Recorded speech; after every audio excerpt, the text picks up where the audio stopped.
अराहत वाङ्मय में कहा गया है, धम्मो मंगल मुक्तित्थम अहिंसा संजमो तवो देवावि तं नमं संति जस्य धम्मे सया मनो। एक प्रश्न होता है कि दुनिया में उत्कृष्ट मंगल क्या है। आदमी के मन में मंगल की कामना रहती है, वह स्वयं का भी मंगल चाहता है और दूसरों के लिए भी मंगल कामना अभिव्यक्त करता है। और हमारे यहाँ तो मंगल पाठ मंगल पाठ मंगल पाठ, मंगलिक लोग कहीं जाते हैं, विदा होते हैं, विशेष काम करते हैं तो मंगल पाठ सुनाइए, मंगल पाठ। तो मंगल की आकांक्षा रहती है कि मेरे कार्य में निर्विघ्नता रहे, पाप का नाश हो, विघ्न बाधाएं न रहें, सफलता मिले। और मंगल के लिए प्रयास भी किया जाता है। ज्योतिष के अनुसार शुभ मुहूर्त देखा जाता है कि कौन से समय में विशेष कार्य करूं। यह भी एक मंगल की प्राप्ति का प्रयास है। कई लोग गुड़ आदि चीजें भी लेते हैं मंगल के संदर्भ में, कोई मंत्र पाठ ऐसा भी करते हैं। परंतु शास्त्र में बड़ी महत्वपूर्ण बात कही गई कि उत्कृष्ट मंगल क्या है। मुंह में गुड़ ले लिया, मैं इसे उत्कृष्ट मंगल नहीं मानता। धूल न हो, आसाधना न हो, कोई ज्योतिष से बढ़िया मुहूर्त दिखा लिया, मैं इसको भी उत्कृष्ट मंगल नहीं मानता। तो उत्कृष्ट मंगल क्या है, वह उत्तर शास्त्रकार ने दिया, धम्मो मंगल मुक्तित्थम। उत्कृष्ट मंगल है धर्म, धर्म साथ में है तो मंगल हमारे साथ में है। तो फिर अगला प्रश्न है कि धर्म क्या होता है, धर्म चीज क्या है। शास्त्रकार ने श्लोक के एक चरण में धर्म के 3 प्रकार बता दिए। अहिंसा संजमो तवो, ऐसा लगता है कि कितने कितने ग्रंथों का सार इस एक चरण में समाहित कर दिया है कि धर्म क्या है। अहिंसा धर्म है, संयम धर्म है, तप धर्म है। अहिंसा जीवन में है तो धर्म जीवन में है और मंगल जीवन में है। संयम है तो जीवन में धर्म है और मंगल है। तप है तो जीवन में धर्म है और मंगल है। अहिंसा एक ऐसा तत्व है जो सबके लिए, सब भूय क्षेमं करी भगवती अहिंसा, सब जीवों के लिए क्षेमंकरी है, कल्याणकारिणी है। अहिंसा को परम धर्म कहा गया। बहुत ऊंचा धर्म है, उत्कृष्ट धर्म है अहिंसा। एक साधु के लिए तो खैर अहिंसा धर्म आचरणीय होता ही है कि साधु तो दया मूर्ति, क्षमा मूर्ति, समता मूर्ति, अहिंसा मूर्ति होना चाहिए। कोई उसके लिए शत्रु नहीं, सबके साथ मंगल मैत्री का भाव। साधु के लिए तो खैर है ही, आप लोग जो गृहस्थ हैं उनके लिए भी अहिंसा सेवनीय है, पालनीय है। अहिंसा एक नीति है, यानी सरकार देखिए कि जहां जनता है तो वहां शासन तंत्र भी चाहिए। भले राजतंत्र हो चाहे लोकतंत्र हो, दोनों ही तंत्रों का मुझे लगता है उद्देश्य है जनता सुखी रह सके, जनता में अच्छी व्यवस्था रह सके और कानून आदि सब ठीक रह सके। इसलिए राजतंत्र है, इसीलिए लोकतंत्र है। हो सकता है कुछ अंशों में लोकतंत्र ज्यादा महत्वपूर्ण, ज्यादा अच्छा हो सकता है, क्योंकि राजतंत्र में तो अगर राजा का एकाधिकार है, जिस राजा के दिमाग में कोई बात आ गई वैसे अपनी प्रजा को चलाने का प्रयास कर सकता है। पर लोकतंत्र है जहां जनता का राज है, by people, for people, of people की बात है। जनता के द्वारा जनता के लिए शासन होता है। तो लोकतंत्र है और धर्म निरपेक्षता यानी संप्रदाय पंथ निरपेक्षता। धर्म निरपेक्ष शब्द चलता है सेक्युलर के लिए, वैसे कोई गलत नहीं है, यह भी ठीक है एक अपेक्षा से।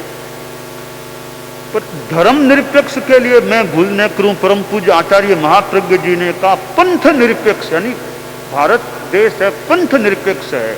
धर्म तो रहना ही चाहिए, एक शब्द के अनेक अर्थ हो सकते हैं।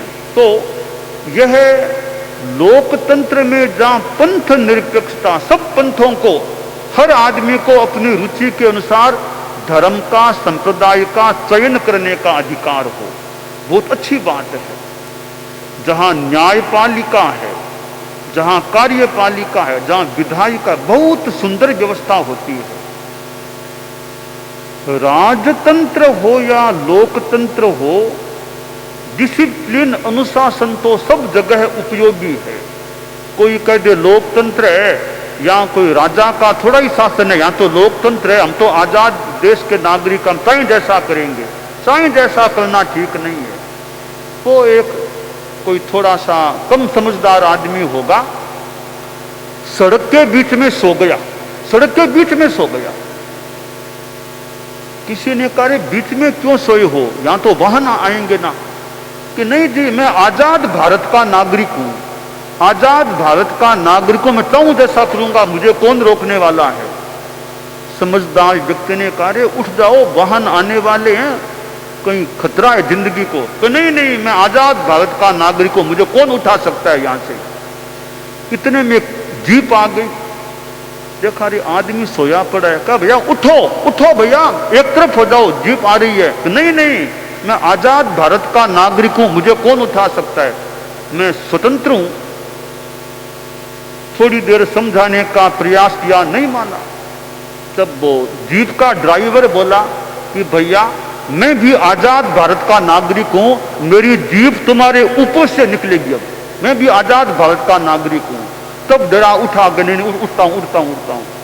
तो आजाद भारत के नागरिक हैं, और हर बात में आजादी नहीं, डिसिप्लिन तो वहां जरूरी है, अनुशासन जरूरी है। उसके बिना लोकतंत्र भी ठीक काम नहीं कर सकता। अंग्रेजी में सुंदर सूक्त है, without duty and discipline the duty of democracy shall be doomed to death and destruction.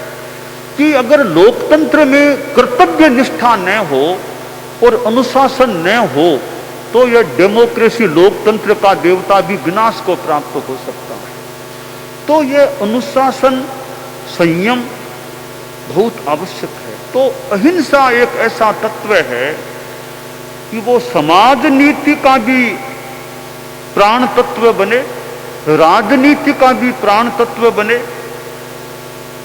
धर्म नीति का तो खैर रहे ही प्राण तत्व। तो एक अहिंसा नीति के रूप में रहे कि अब एक देश का संविधान है, देश की नीतियां है, देश की विदेश नीति है, कि वहां भी अहिंसा, कि हमारा देश चलाकर बिना मतलब किसी पर आक्रमण नहीं करेगा। हम मैत्री में विश्वास करने वाले हैं, अहिंसा में विश्वास करने वाले हैं। हाँ ठीक है, कोई दूसरा आक्रमण करे तब तो राष्ट्र की रक्षा करना एक राष्ट्र का धर्म है। हम चलाकर किसी पर बिना मतलब किसी पर भी आक्रमण नहीं करेंगे। तो यह भी एक अहिंसा की नीति हो जाती है कि हम भाईचारा रखें, प्रेम रखें, पड़ोसी देश हैं, सब प्रेम से रहें। ये अहिंसा की नीति होती है। तो कोई यह कह देगी अहिंसा की नीति है, फिर तो कोई न तो कोई सैनिक होगा न कुछ, यह तो राष्ट्र है। तो क्योंकि अहिंसा हिंसा के संदर्भ में बताया गया कि एक हिंसा है आरंभजा हिंसा, एक हिंसा है प्रतिरक्षात्मकी हिंसा, प्रतिरोधजा हिंसा कहते हैं, एक है संकल्पजा हिंसा। आरंभजा हिंसा आदमी खेती बाड़ी खान पान रसोई में भी कुछ जीवों की हिंसा तो हो जाती है, वो एक आवश्यक हिंसा है गृहस्थ के लिए। दूसरी है प्रतिरक्षात्मकी हिंसा कि राष्ट्र पर कोई आंच आने की बात लगे तो राष्ट्र के सैनिक लोग हाथ हथियार भी हाथ में लेते भी, क्योंकि उनका लक्ष्य है राष्ट्र की रक्षा करना, मातृभूमि की रक्षा करना, यह उनका राष्ट्र धर्म होता है। तो वो हथियार उठाते हैं। वो हिंसा भी एक आवश्यक कोटि की हिंसा मानी जा सकती है, क्योंकि वहां लक्ष्य मूल मारना नहीं है, लक्ष्य राष्ट्र की रक्षा करना होता है। तो रक्षा के लिए कई बार हथियार हाथ में लेना पड़ सकता है। हालांकि साधु तो नहीं ले, पर जो गृहस्थ हैं उनको देश की रक्षा के लिए हथियार भी हाथ में लेना पड़ सकता है, समाज की रक्षा के लिए, परिवार की रक्षा के लिए। तो वहां भी यह लक्ष्य रहे, बिना मतलब हथियार का उपयोग न करें, जहां तक हो सके हथियार हाथ में न लें, तो जरूरी हो जाए तो हथियार हाथ में लेना पड़ता है। परंतु संकल्पजा हिंसा, बिना मतलब गुस्सा आ गया किसी को मार दिया, लोभ आ गया किसी को मार दिया, वो हिंसा तो बिल्कुल नहीं। इरादा बना के कि कुछ छीनने के लिए, हड़पने के लिए हिंसा करना, वो हिंसा गृहस्थ के लिए भी त्याज्य हिंसा होती है। तो ये अहिंसा परम धर्म है। परम पूज्य आचार्य तुलसी ने अनुव्रत की बात कही। पंजाब के राज्यपाल महोदय बैठे हैं, आचार्य श्री मेवाड़ में ही थे, आज से लगभग कोई बरस हो गए होंगे, कोई 38 बरस करीब हो गए होंगे। तो मेवाड़ या आमेठ में गुरुदेव तुलसी विराजमान थे। तो राजीव गांधी जी तब प्रधानमंत्री होते थे, तो हरचंद सिंह लोंगोवाल पंजाब से आए थे, सुरजीत सिंह बरनाला भी साथ, कई लोग ऐसे आए थे। मुझे याद है वो आमेठ का 13 पंचसभा भवन, वहां वो आए थे। करीब 1-2 दिन या 1 रात 2 दिन करीब वो वहां रुके थे। तो आचार्य तुलसी से उनके वार्तालाप का क्रम बना। तो गुरुदेव तुलसी ने पंजाब की उस समय जो समस्या थी, वो जो आतंकवाद जो भी, तो गुरुदेव ने इस समस्या का कैसे समाधान हो, आप राजीव प्रधानमंत्री से बात करो, कैसे समझौता हो जाए, कैसे ठीक हो जाए। पहले तो कहा लोंगोवाल जी ने कि नहीं बात करने में कोई लाभ नहीं, क्या बात करना है, मुझे थोड़ी स्मृति हो रही है उस बात की। बाद में फिर आए, दूसरी से मीटिंग हुई, तो बोला आचार्य जी आपने जो कहा है कि बात करनी चाहिए, तो अब मेरा मन हो गया बात करूं प्रधानमंत्री से, क्योंकि मुझे लगता है आप मेरे पिछले जन्म के भाई रहे हुए हैं, अब आपकी बात में नहीं टालता, बात करूंगा। यानी जहां हिंसा है, अशांति है, उसका समाधान सही तरीके से हो जाए। अब युद्ध होता है, ठीक है, कई उनके मरे कई इनके मरे, मरने की बात है, मरने मारने की, आखिर जाकर के प्राय युद्ध विराम की बात होती है। अब युद्ध विराम होगा, समझौता हो जाए। तो इतनों को मारने मराने के बाद समझौता करते हो, तो पहले ही समझौता क्यों नहीं कर लेते हो, क्यों इतनों को मराते हो मारते हो? शांति से बात हो जाए तो किसी को मरना न पड़े, मारना न पड़े। तो ये अहिंसा की बात है, जहां तक हो सके प्रेम और मैत्री से समझौता, समाधान खोजने का प्रयास। हिंसा कोई अंतिम समाधान नहीं है, हिंसा तो करनी पड़ती है, मूल चीज तो अहिंसा होती है। तो शास्त्रकार ने कहा अहिंसा धर्म है और धर्म उत्कृष्ट मंगल है। इसी तरह संयम भी अपने आप में धर्म है और मंगल है। आदमी के खान पान का संयम हो, आदमी के जबान पर लगाम हो, जबान का संयम हो, मैं कितना बोलता हूं, क्या बोलता हूं, किसके सामने बोलता हूं, हर कुछ आदमी बोल दे तो असंयम हो जाता है। तो वाणी का भी आदमी संयम रखे, कटु जबान अनावश्यक न बोलें, फालतू झूठी बातें न बोलें। तो फालतू दादा बोले नहीं आदमी, वाणी का संयम रखे, तो ये भी बड़ा संयम है। और अपने विचार, मन का भी संयम, मन चंचल है, मन का भी संयम, योग ध्यान आदि के द्वारा, चिंतन मनन के द्वारा आदमी मन का भी संयम करे, इंद्रियों का संयम करे। संयम है तो जीवन अच्छा चलता है। आप लोग जो राजनीति से जुड़े हुए लोग हैं, तो राजनीति एक सेवा का साधन है, बहुत ऊंची सेवा का माध्यम राजनीति है। आज राजनीति में आदमी न आए तो देश चलेगा कैसे? तो राजनीति तो जरूरी है। कोई यह कह दे कि भी राजनीति गंदी है, वो, अरे तुम अच्छे रूप में काम करो, तुम्हें कौन मनाही करता है? तो राजनीति बहुत महत्वपूर्ण सेवा का साधन है। बस राजनीति में वो मोरल वैल्यूज, नैतिकता, अहिंसा, ये चीजें बनी रहे, सेवा में निस्वार्थ भाव बना रहे, तो राजनीति तो ऊंची कोटि की एक सेवा होती है, जो सेवा हर किसी के बस की बात नहीं है।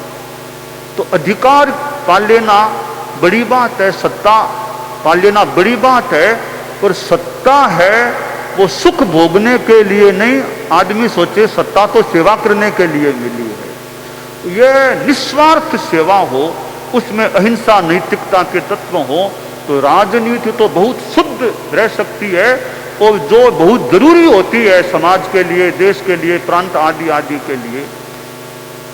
राजनीति में आकर के आदमी जनता की सेवा न करे तो फिर राजनीति में आना बेकार है। फिर तो एक संस्कृत भाषा में श्लोक आता है,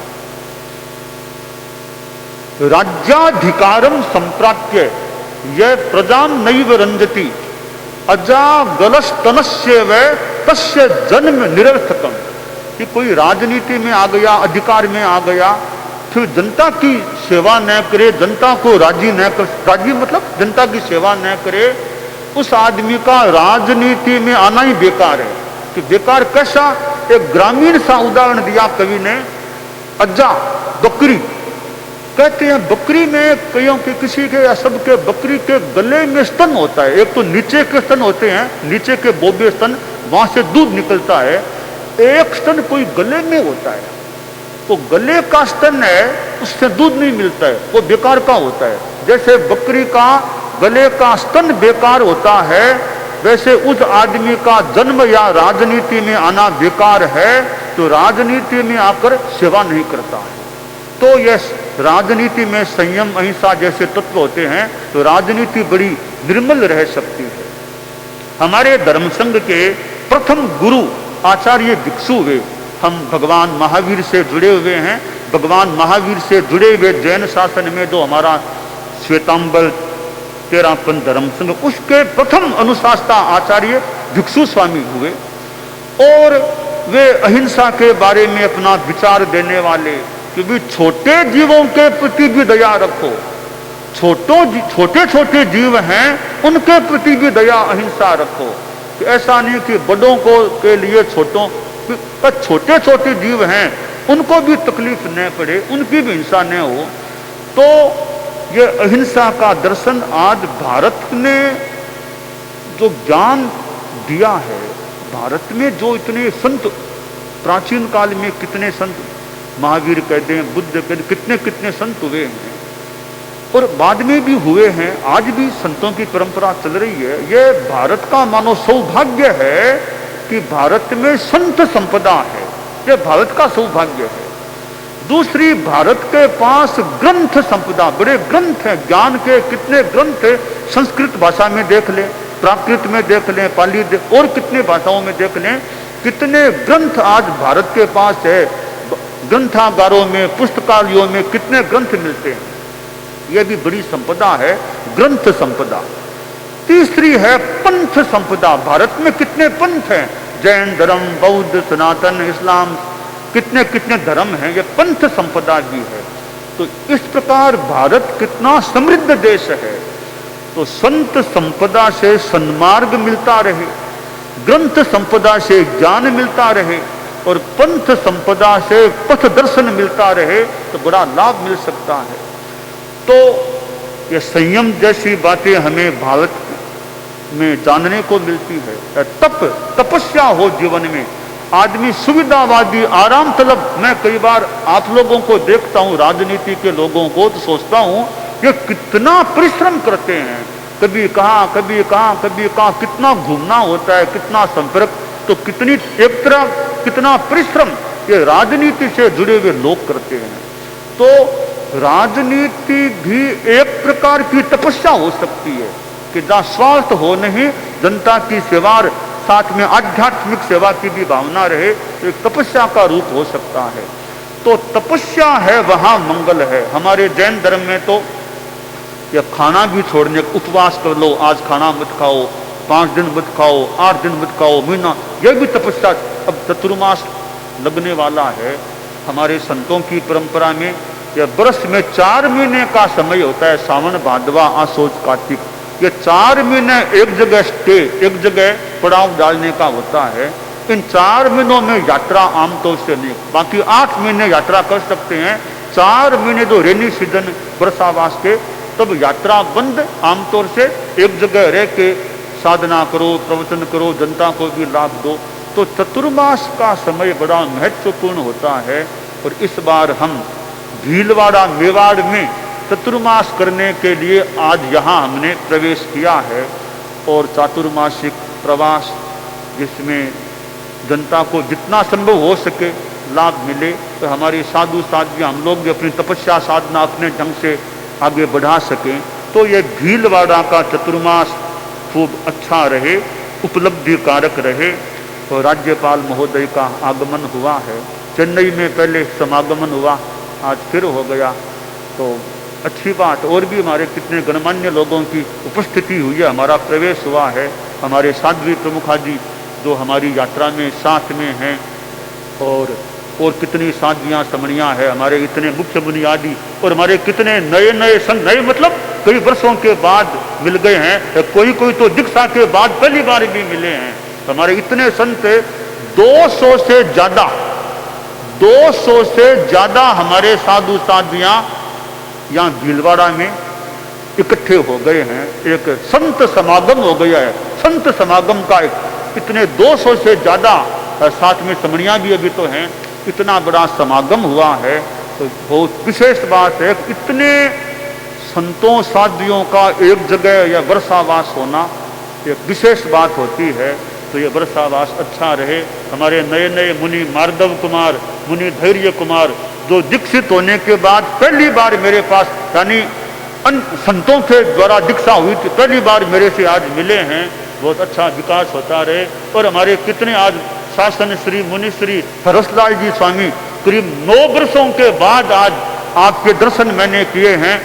और ये बहुत वृद्धावस्था में हैं, पधारे हैं, यहाँ पहुँच गए हैं, बहुत अच्छी बात है। मुनिश्री हमारे शासन श्री ये रविंद्र कुमार जी स्वामी जी, आज 84वां जन्म दिवस आपका है, आज मुझे दर्शन आपके भी मिल गए हैं, हमारे बहुत वर्षों बाद मिले हैं।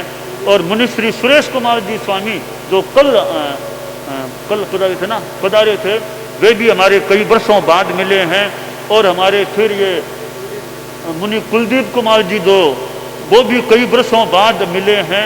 और मुनि प्रसन्न कुमार जी बहुत वर्षों बाद, 9 वर्षों के करीब बाद मिले हैं। और ये हमारे कई संत हैं जो अपने अग्रणियों को आगे पहुंचने के बाद आए हैं। हमारे ये मुनि पारस कुमार जी हैं, मुनि श्री पृथ्वीराज जी स्वामी डुंगरगढ़ के साथ में थे, उनका काम सिद्ध हो गया, बाद में आए हैं। मुनि ये आनंद कुमार जी, मुनि जतनमल जी स्वामी उनके अग्रणी थे, उनके महाप्रयाण के बाद आए हैं। और हमारे निकुंज, मुनि निकुंज, और जो मेरे द्वारा ही दीक्षित है निकुंज, और फिर मुनि श्री किशन राय जी स्वामी के द्वारा दीक्षित ये मुनि मार्दव, कल ही मैंने कहा था, ये दोनों संत भी मुनि श्री किशन राय जी स्वामी के प्रयाण के बाद आए हैं। और मुनि दर्शन कुमार जी हैं, वो भी हमारे अब कई वर्षों के बाद उत्तर प्रदेश में, मतलब वो दिल्ली के बाद एक बार दर्शन किए थे, दिल्ली के बाद MP में किए होंगे, उसके बाद फिर अब मिलना हुआ है। और इनके कई सहवर्ती और भी हमारे अजय प्रकाश जी, अतुल कुमार जी, और ये मुनि राजकुमार जी अग्रणी, वो भी कल आ गए थे, मुनि रतन कुमार जी, और सब साथ वाले मुनि रमेश जी तो पहले मिल गए थे। ये मुनि संबोध है ना, संबोध कुमार, ऐसे कितने हमारे संत आज मिल गए हैं। शांति प्रिय जी हमारे वृद्ध संत हैं, आते आते रुकते रुकते नैया पार हो गई और मानो यहाँ पहुंच गए हैं।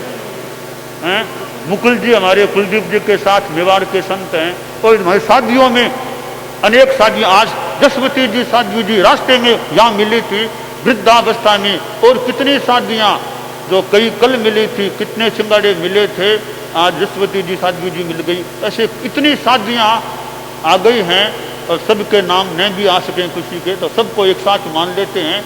तब इतने साधु साधियाँ जो वृद्धावस्था में हैं, तो इतने वृद्धों को आंखों से देखने का मौका मिला है। हमारे रत्नाधिक संतों को मुझे उनको चरणों में वंदन करने का मुझे मौका मिला है, तो बहुत अच्छी बात है। रत्नाधिक संत का दर्शन मिल जाए, बहुत अच्छी बात है। तो हमारे ऐसे इतने मुनिवरों का साधियों वृद्ध साधियों को देख लिया है, बहुत अच्छी बात है। तो 200 से ज़्यादा चारित्रात्माएं हम आज यहाँ पहुँच इकट्ठा हो गए हैं। तो सब में खूब साता रहे, आनंद रहे, स्वास्थ्य अच्छा रहे, स्वास्थ्य का ध्यान भी रखें, अच्छी हमारी साधना चले। थोड़ी बहुत कठिनाई आ जाए तो भी समता शांति की साधना हमारी चलती रहे, तो सब में अच्छा मंगलमय माहौल हो। तो हमारा चातुर्मासिक प्रवेश है।